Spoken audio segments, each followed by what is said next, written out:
Compreender todo o processo que culminaria na concessão para a construção do Porto da Barra do Dande não é uma missão fácil. É como se estivéssemos num labirinto apertadíssimo e com pouca claridade.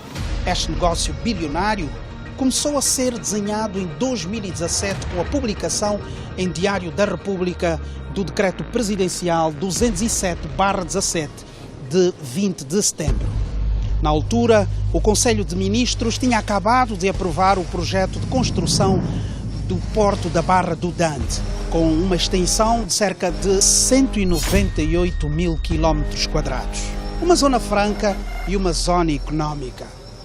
Toda essa infraestrutura seria entregue a uma empresa acabada de ser criada 3 meses antes. A Atlantic Ventures, uma empresa de Isabel dos Santos.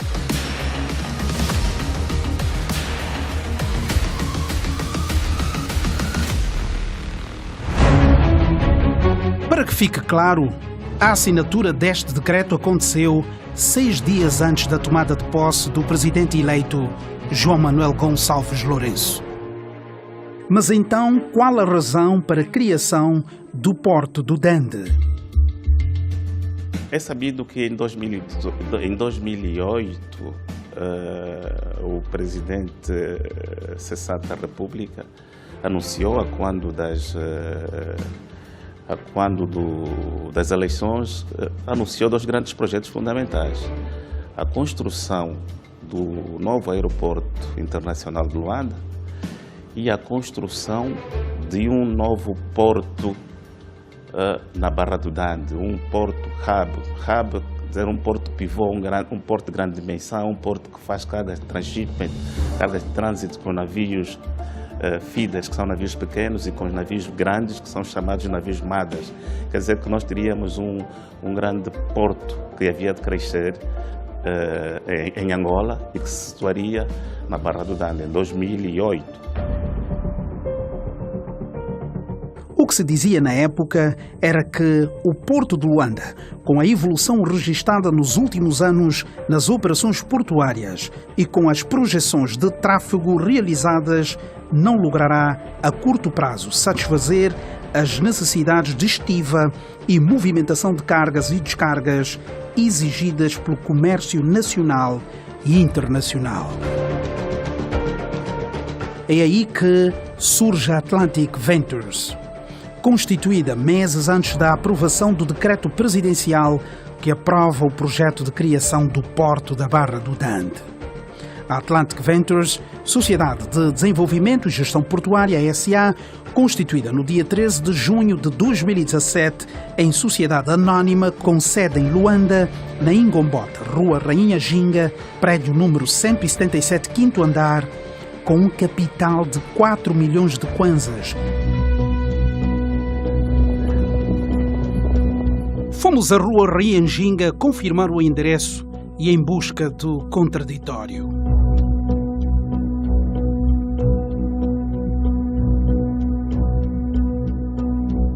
Não, estamos a procurar Atlantic Ventures, diz que é 177. Como este edifício? Este aqui. Esse edifício tem aqui muitas coisas que a malta não conhece.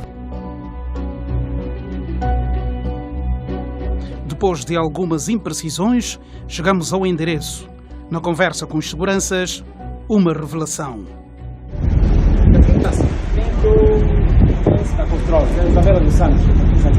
Isabel dos Santos? Sim. Sim, é isso mesmo. É mesmo, né? Vamos não chegar lá.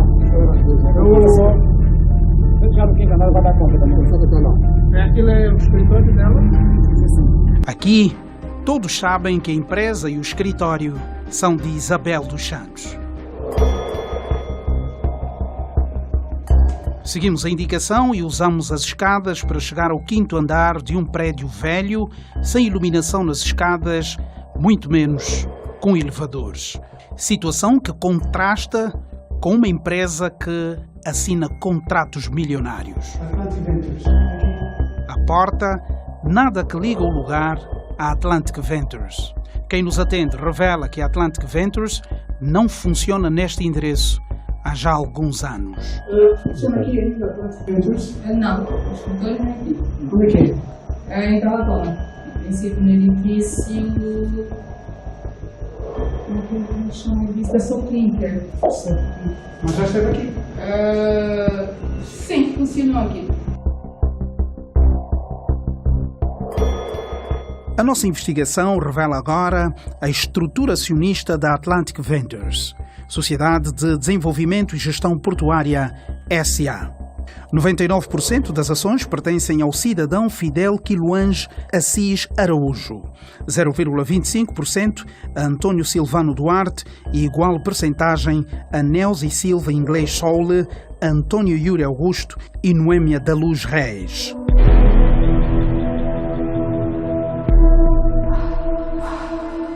O mesmo Fidel Assis Araújo também assina pela Exxon Africa Limited, registadas nas Ilhas Virgens Britânicas. A Exxon é a empresa de Isabel dos Santos, que detém 40% da Esperança, que por sua vez detém 45% da Amorim, que detém 33,34% da Galp. O advogado de profissão é casado com uma das filhas de Marta dos Santos, tia de Isabel dos Santos.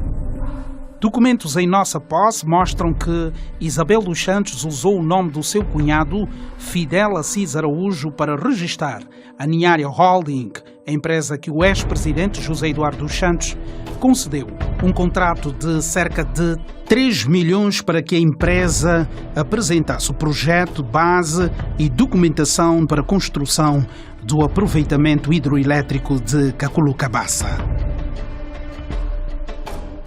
Já Nelsi Silva Inglês Soule, com 0,25%, é amiga de infância de Isabel dos Santos, sua representante em vários negócios em Angola.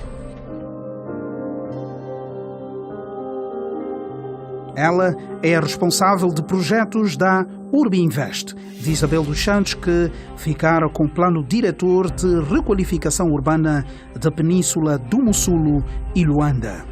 Os outros acionistas são também pessoas próximas à engenheira Isabel dos Santos, portanto, consideradas pela PGR como testas de ferro de Isabel dos Santos. A nossa investigação demonstra que foi usando da proximidade ao poder que Isabel dos Santos conseguiu aprovação para entrar no negócio da Barra do Dande.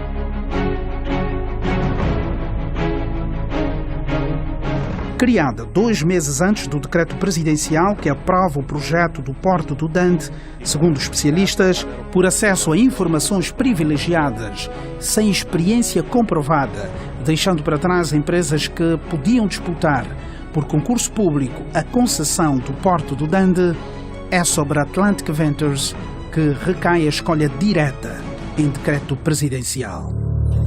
Este projeto também dependia do Gabinete de Reconstrução Nacional e em 2017, já quando a minha gestão como Presidente do Conselho de Administração do Porto de Luanda, recebemos de facto aqui visitas da engenheira Isabel dos Santos, que veio por intermédio da Urbinvest, que veio também por intermédio da Royal Asconing, que é uma empresa de consultoria holandesa, e que veio também por intermédio de uma outra empresa que julgamos nós que havia sido fundada em pouco tempo, que é a Atlantic Ventures. Entanto, fomos orientados pelo então Ministro dos Transportes, Dr. Augusto Tomás, no sentido de começarmos a negociar o draft do contrato de concessão para o Porto da Barra do Dande.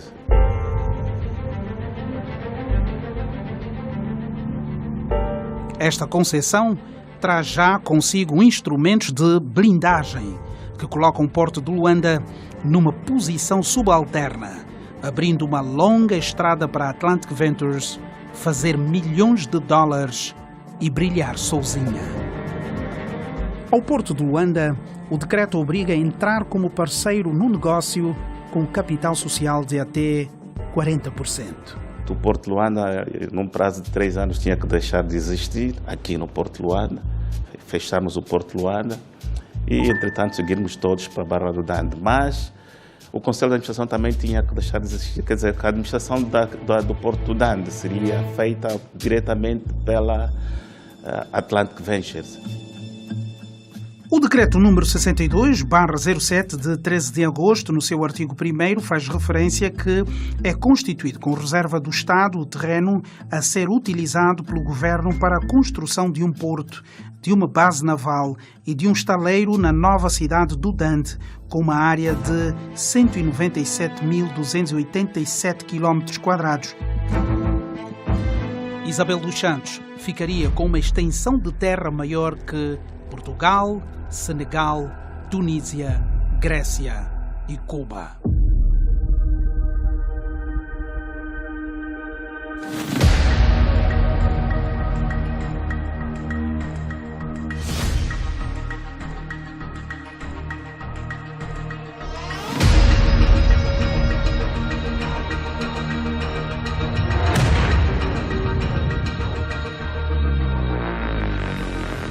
E para facilitar a vida a Isabel dos Santos e aos seus, o antigo presidente da República manda publicar em diário uma garantia de Estado, autorizando, neste caso, o Ministério das Finanças a emitir uma garantia soberana no valor de 1.500 milhões de dólares norte-americanos.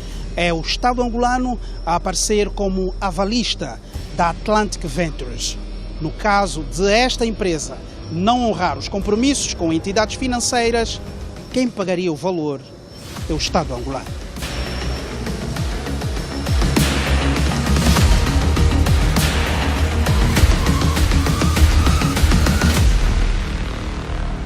Note bem, com este valor, que também pode ser lido como 1 bilhão e 500 milhões de dólares norte-americanos, dava para construir e equipar 257 hospitais, semelhantes ao novo Hospital Provincial do Bié, recentemente inaugurado pelo Presidente da República.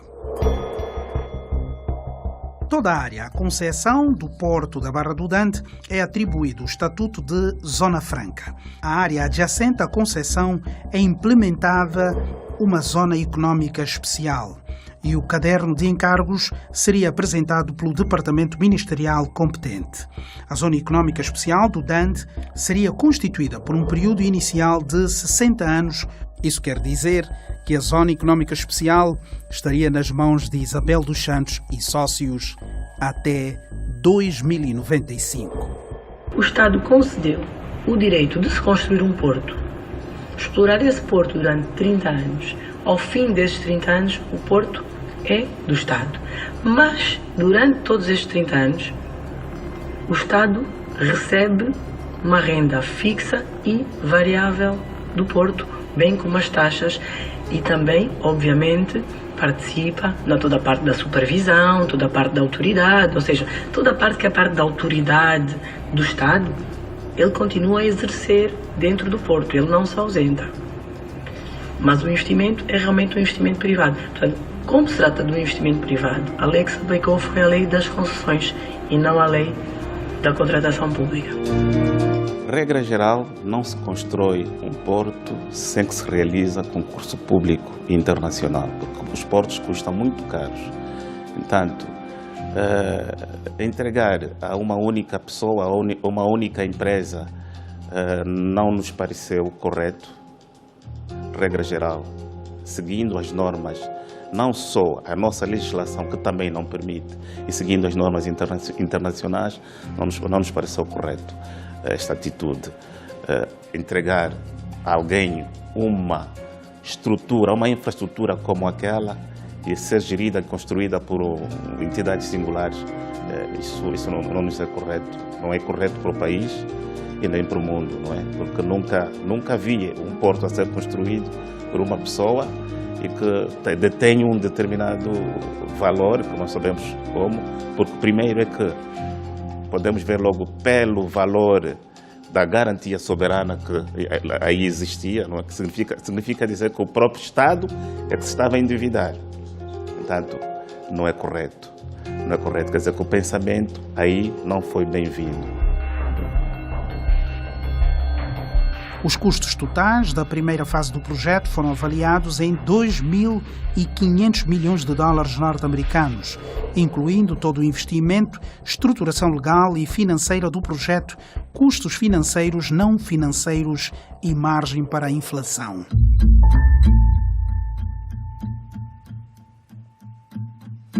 O que se previa no contrato celebrado relacionado com a cobrança e recuperação, apenas a concessionária, no caso a Atlantic Ventures, estava reservado este direito. É a Atlantic Ventures quem decidiria sobre os valores a cobrar a título de direitos portuários e tarifa, cabendo-lhe apenas a comunicar ao Estado a título informativo. Após as eleições de 24 de agosto de 2017, todas as intenções da Atlantic Ventures começaram a merecer questionamentos do novo titular do Poder Executivo. 11 meses após a adjudicação, o presidente João Lourenço manda publicar em Diário da República a exoneração de Augusto da Silva Tomás, do cargo de Ministro dos Transportes. E através do Decreto Presidencial 157/18, considerando que o Decreto Presidencial de 20 de setembro foi aprovado mediante um procedimento de contratação simplificada, a adjudicação de construção do Porto da Barra do Dande e tendo em conta o valor elevado do investimento por realizar, o Presidente considera necessária a abertura de um concurso público internacional. E no mesmo despacho presidencial, João Lourenço usa do seu poder discricionário e manda recolher a mesa do banquete a que a Atlantic Ventures estava sentada. No artigo 1º é revogado o Decreto Presidencial 207/17 de 20 de setembro, que aprova o projeto do Porto da Barra do Dande por não ter cumprido com os preceitos legais. Doía-me o coração. Por quê? Porque são coisas que devem ser seguidas por regras. Existem regras, normas a seguir e procedimentos. Agora, entregar algo de mão beijada para depois enriquecer uns e empobrecer outros, o país é que estava a afundar-se. Desculpa-me lá, mas eu sou muito frontal a isso e eu digo, doeu-me o coração. Mas, felizmente, agora as coisas estão claras e ultrapassadas.